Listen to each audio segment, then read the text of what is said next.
हरे भरे पेड़ों और रंग बिरंगे फूलों से सजे एक सुंदर जंगल में एक नन्ही चिड़िया रहती थी।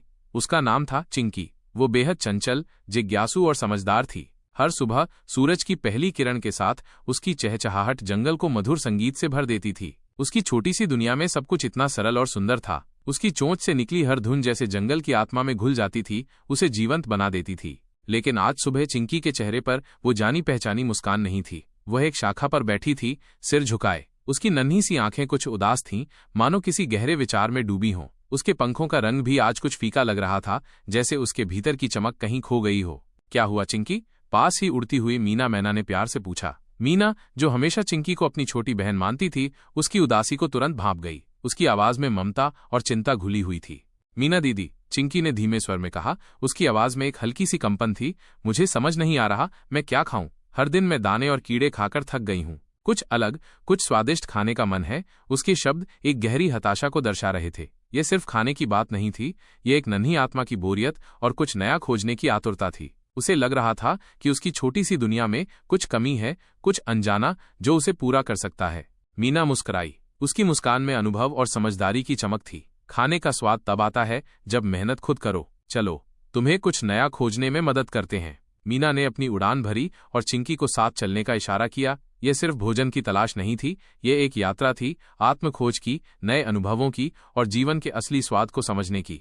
मीना के साथ चिंकी ने अपनी खोज शुरू की। सबसे पहले वे गईं बुलबुल मौसी के पास, जो हमेशा अलग अलग फल खाती थीं। बुलबुल मौसी, जिनकी आवाज में हमेशा मिठास घुली रहती थी, अपने हरे भरे पेड़ों के बीच बैठी थीं, अपने प्यारे प्यारे बच्चों को दाना खिलाते हुए। बुलबुल मौसी, आप क्या खाती हैं? चिंकी ने उत्सुकता से पूछा। उसकी आंखों में एक नई चमक थी, जैसे उसे उम्मीद की एक किरण दिख रही हो। बेटा, मैं मीठे जामुन, अमरूद और बेर खाती हूँ। पेड़ पर बैठकर पके फल खाना बड़ा मजेदार होता है, मौसी ने मुस्कुराते हुए कहा। उनकी आवाज में प्रकृति के प्रति गहरा प्रेम झलकता था। उन्होंने चिंकी को एक पका हुआ जामुन तोड़ने को दिया। चिंकी ने पहली बार पका हुआ जामुन चखा। वो खट्टा मीठा था और उसकी चोंच बैंगनी हो गई। यह उसके लिए एक अद्भुत अनुभव था। उसके नन्हे से दिल में खुशी की लहर दौड़ गई। वाह, ये तो मजेदार है, चिंकी ने चहकते हुए कहा। उसकी चहचहाहट में अब पहले जैसी मासूमियत और खुशी लौट आई थी। यह सिर्फ एक जामुन नहीं था, ये एक नई शुरुआत थी, एक नई समझ की। अगले दिन चिंकी गई मधुमक्खी रानी के पास। मधुमक्खियां फूलों से पराग और रस जमा करती थीं। मधुमक्खी रानी, जिनकी उपस्थिति में अनुशासन और परिश्रम की सुगंध थी, अपने छत्ते के पास बैठी थीं, अपनी हजारों मेहनती साथियों को काम पर लगाए हुए। मधुमक्खी रानी, आप फूलों से क्या लेती हैं? चिंकी ने पूछा। उसकी जिज्ञासा अब और भी बढ़ गई थी।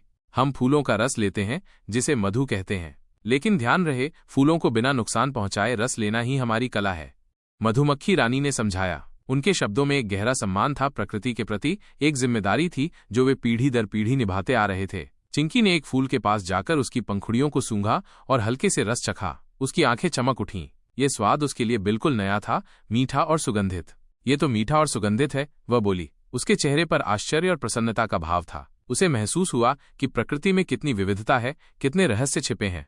अब तक चिंकी जान चुकी थी कि जंगल में कई तरह का भोजन मिलता है, लेकिन हर किसी को अपना भोजन खोजना और कमाना पड़ता है। यह सिर्फ खाना नहीं था, यह जीवन का एक महत्वपूर्ण सबक था, परिश्रम का महत्व। उसके नन्हे से मन में एक नया विचार कौंधा।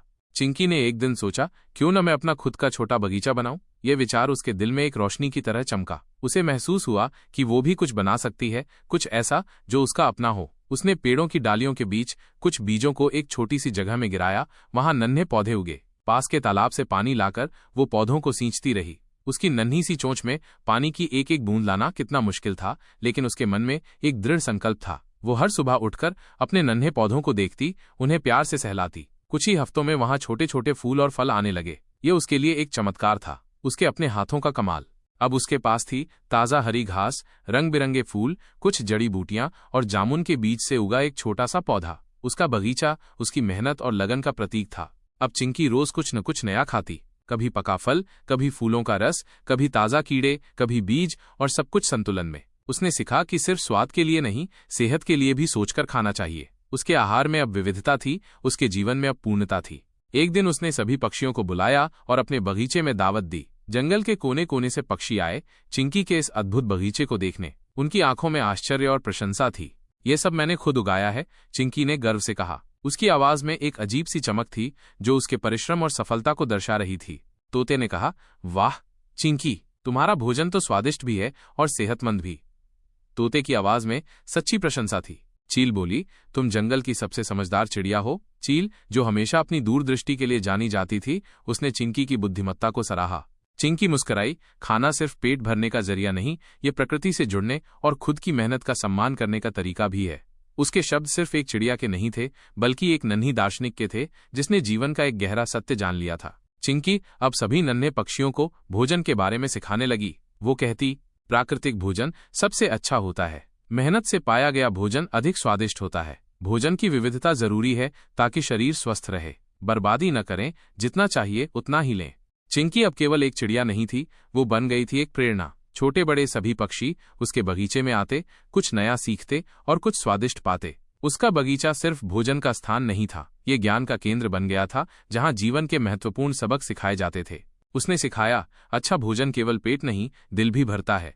और इस एक वाक्य में उसने जीवन के एक ऐसे सत्य को उजागर कर दिया जो अक्सर हम भूल जाते हैं। ये कहानी सिर्फ एक नन्ही चिड़िया के भोजन की तलाश की नहीं थी, बल्कि ये आत्मविश्वास, परिश्रम और दूसरों के लिए प्रेरणा बनने की एक मार्मिक गाथा थी। चिंकी का बगीचा अब जंगल की शान था और चिंकी उसकी प्यारी और समझदार रानी। हमें उम्मीद है कि आपको ये कहानी पसंद आई होगी। क्या आप चिंकी की तरह कुछ नया सीखना चाहेंगे?